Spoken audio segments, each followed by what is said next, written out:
कल्पना कीजिए, एक ऐसी घाटी जहां चारों ओर मृत्यु का सन्नाटा है, जहां न कोई हरियाली है, न कोई आवाज, न कोई आशा। चारों ओर सूखी हड्डियां बिखरी हुई हैं।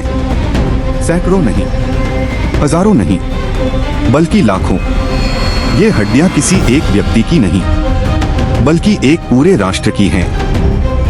और ठीक उसी घाटी में परमेश्वर अपने भविष्यवक्ता से एक प्रश्न पूछता है कि मनुष्य के संतान, क्या ये हड्डियां फिर जीवित हो सकती हैं?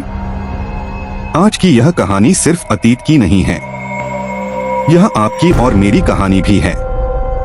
तो चलिए आज हम चलते हैं सूखी हड्डियों की घाटी की ओर।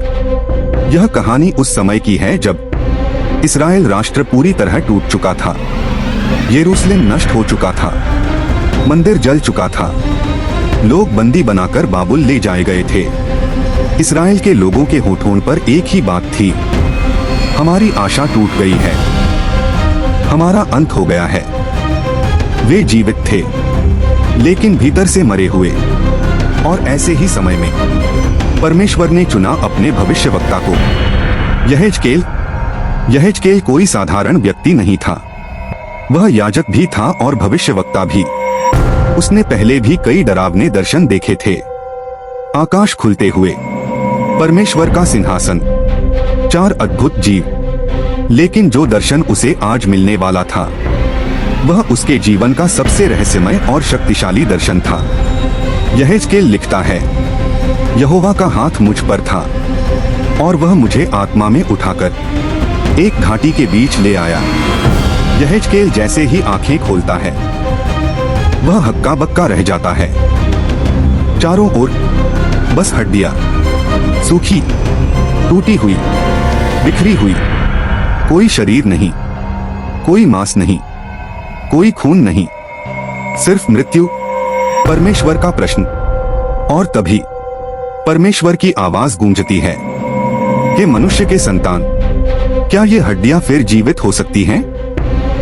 यहेजकेल रुक जाता है। वह सोचता है, यह तो असंभव है, ये तो पूरी तरह सूख चुकी हैं। लेकिन वह उत्तर देता है, हे प्रभु यहोवा, तू ही जानता है।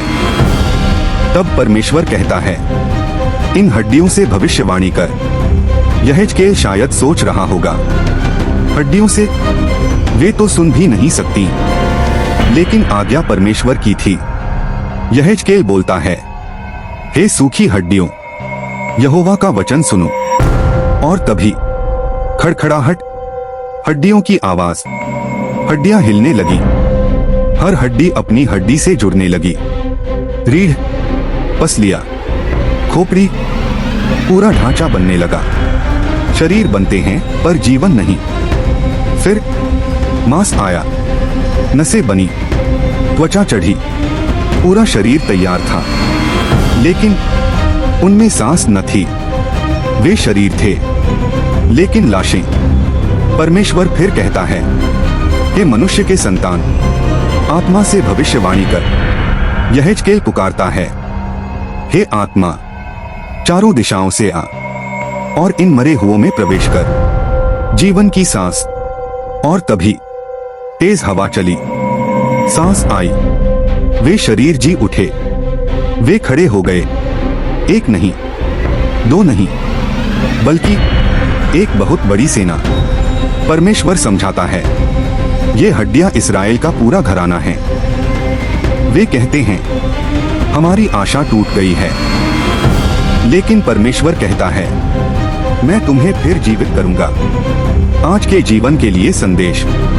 आज भी बहुत से लोग ऐसे ही हैं, बाहर से जीवित, भीतर से सूखे, टूटे रिश्ते, मरा हुआ विश्वास, खत्म होती उम्मीद। लेकिन यह कहानी कहती है, परमेश्वर सूखी हड्डियों से भी जीवन ला सकता है।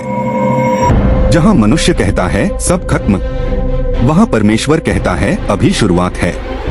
जहां तर्क कहता है असंभव, वहां विश्वास कहता है सब संभव। अगर आज आपका जीवन सूखी हड्डियों की तरह लग रहा है, तो याद रखिए, परमेश्वर की आत्मा आज भी जीवित करती है। उसका वचन आज भी सामर्थी है। अगर यह कहानी आपके दिल को छू गई हो, इस वीडियो को लाइक करें, कमेंट में लिखें आमीन। चैनल को सब्सक्राइब करें, क्योंकि अगली कहानी आपके जीवन को बदल सकती है।